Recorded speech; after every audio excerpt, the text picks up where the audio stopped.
driver's seat, it's the 2008 Ford Escape Hybrid. This vehicle was first seen in 2004. It's made in Kansas City, Missouri, and it's a true full hybrid, which means it switches from gas to electric automatically. Similar to the Toyota Prius, when you decelerate or brake, this car actually charges the battery. Right, Dennis?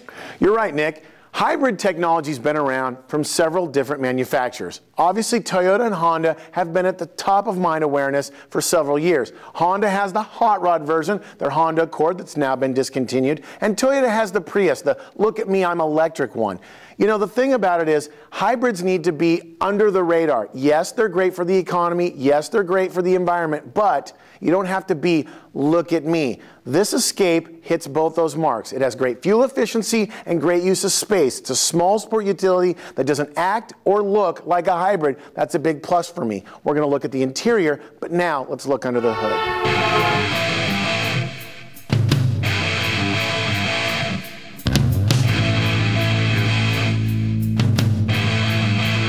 Now we have the hood open of the 2008 Ford Escape Hybrid. You can see inside, well, the hybrid engine, and this one you can actually get 400 to 500 miles on a single tank of gas, right? Yeah, normally we open the hood to look under it, but you know what? I'm going to close the hood. Why? Because the biggest part of this hybrid is the way that it drives. Never before have I been so impressed that it didn't feel like a hybrid. I'm going to keep going back to that. The Accord, the Civic, the Prius, the Highlander all felt like they had that little bit of herky-jerkiness between the transition. I don't know how Ford's done it, but this vehicle does not drive or feel like a hybrid, but yet gives you the advantage of the excessive amount of fuel mileage and the very low emissions. You know, it's just a little two-wheel drive sport utility that really isn't designed to do anything more than run errands and drive down the street, but it does it very well. It knows its place, and it knows its job, and it knows how to do it well.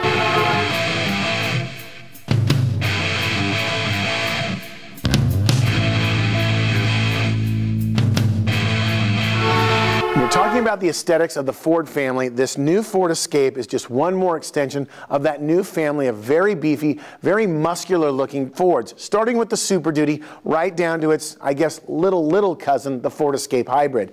Nice angular lines that are attractive, yet still aerodynamic, cuts down on wind noise and things when you're on the freeway that can be kind of annoying. Also, nice tires and wheels, nice aggressive looks through the side of the vehicle, but it doesn't stop there, right, Nick? That's true. In fact, this car is well designed.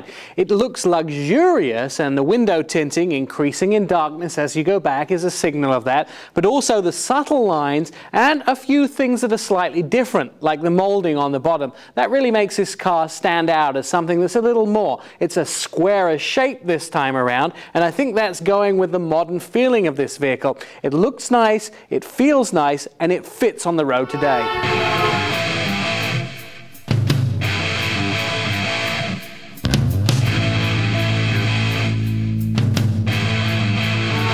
Moving to the interior, all the things that we've talked about on the outside are bearing true. Very useful ideas both in the front, I'll get to that in a minute, but also in the back as far as passenger and cargo equipment. Right, Nick? Absolutely. This car gives you what you expect. For a long time, Ford didn't quite match everybody else's technology and comfort on the interior, but now they do. This seat is firm, it's nicely balanced. They've started to take a few cues from Land Rover, which Ford owned. They have the stadium-style seating in the back here. I can actually see over the driver's head. They also have power jacks in the back, and of course, the MP3 plug-in. These are all necessities in the modern SUV.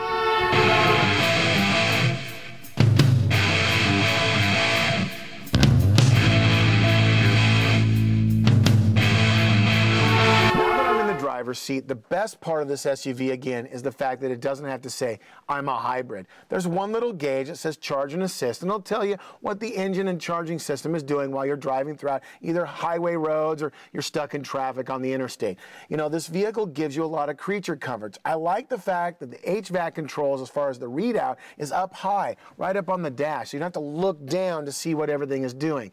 Those controls are also very easy to use and manipulate, as well as the great audio and navigation system. You also have a lot of room on the interior. Again, I always go back to my size. I got long legs, I can stretch out in this vehicle, and you know what? I drove this vehicle the week I had it over 600 miles, and not once was I not comfortable in this very seat.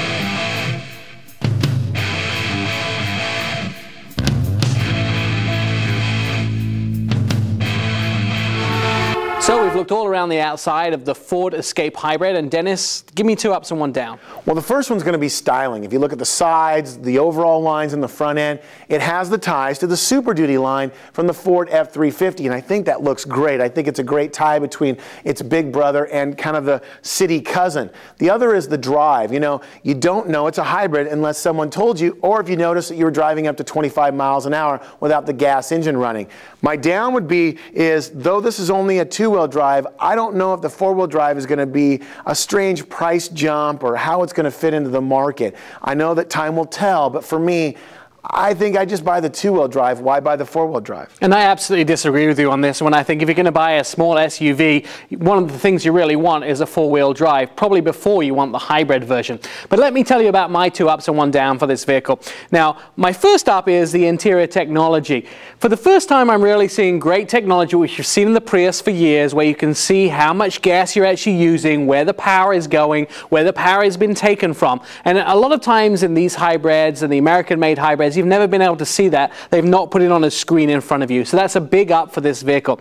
My other up is kind of strange for this vehicle, but it's a real Ford overall thing, and that is Ford have started to get a little more adventurous. No longer do the cars come in the same plain standard shape and style. They're branching out a little. New colors on the interior, new colors on the exterior, new styling. So I think the company is making some leaps forward, and that's as far as styling is concerned.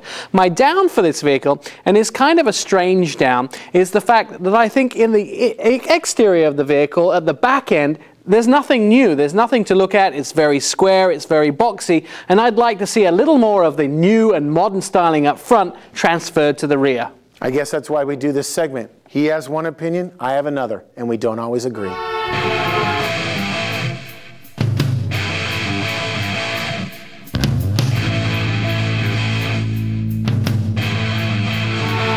Here are the guys that make miles around possible. The Russ Auto Group, Baxter Auto Parts, Northside Ford, Ray Reese Dealerships, 4-Wheel Parts Performance Center, Grand Prix Imports, and J. Lee's Auto Group. Thanks, guys.